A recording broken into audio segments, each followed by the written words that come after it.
कहते हैं गरीब पैदा होना कोई बुरी बात नहीं होती, लेकिन गरीब मर जाना सबसे बुरी बात होती है। इसी विचार से प्रेरित सौरभ बचपन से ही पढ़ाई में और उन सभी चीजों में जी जान से मेहनत करता आया था जिनकी वजह से वो ज्यादा पैसे कमा पाए। उसने अपना पूरा बचपन गरीबी और आवश्यक चीजों की कमी में गुजारा था, लेकिन वो हार मानने वालों में से नहीं था। अगर सही दिशा में मेहनत की जाए तो मेहनत रंग जरूर लाती है। सौरभ भी पढ़ लिख कर इस काबिल बन गया कि उसे किसी अच्छी मल्टीनेशनल कंपनी में नौकरी मिल सके, और उसे एक अच्छी नौकरी मिल भी गई। सौरभ ने एक करके अपने सपने पूरे करने का सफर शुरू किया। पहले छोटे छोटे सपने पूरे किए, फिर सही उम्र होने की वजह से शादी कर ली। अगले ही साल एक सुंदर बच्चे का बाप भी बन गया, लेकिन इन सब में उसके सपने पूरे करने का सफर रुक गया। उसे इस बात का कोई मलाल नहीं था, लेकिन बचपन से लेकर जवानी तक उसका एक बहुत बड़ा सपना, एक अच्छी बड़ी कार लेने का, वह हमेशा उसके दिमाग में चलता रहता था। बचपन से लेकर आज तक जब भी वह किसी अच्छे कार को रास्ते से गुजरते हुए देखता तो पल भर के लिए वहीं पर रुककर उसे ताकता रहता था। जैसे जैसे दिन बीते जा रहे थे, उसका यह सपना उसे सोने नहीं दे रहा था।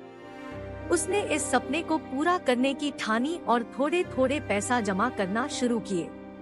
कुछ वर्षों में उसने इतने पैसे जमा कर लिए कि वह अपने सपनों की कार ले सके, और एक दिन वह सारे पैसे समेटकर उस कार को अपने घर पर ले आया।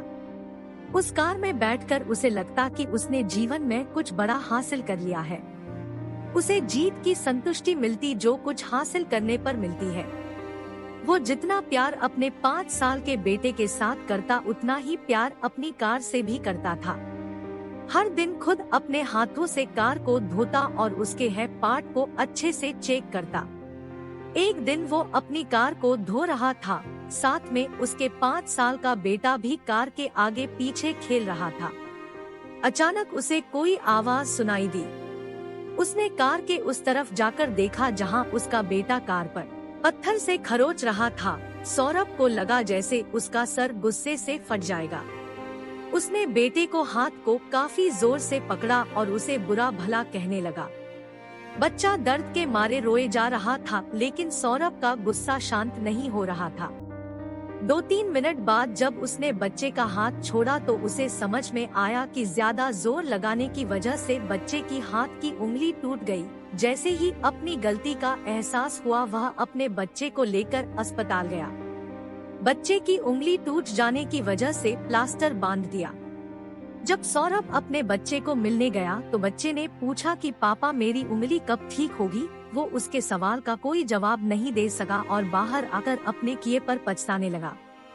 उसे एक बार फिर से उतना ही गुस्सा आया जितना अपने बच्चे पर आया था, लेकिन इस बार का गुस्सा अपने आप पर और उस कार पर था जिसकी वजह से उसने अपने मासूम बच्चे को हानि पहुंचाई थी।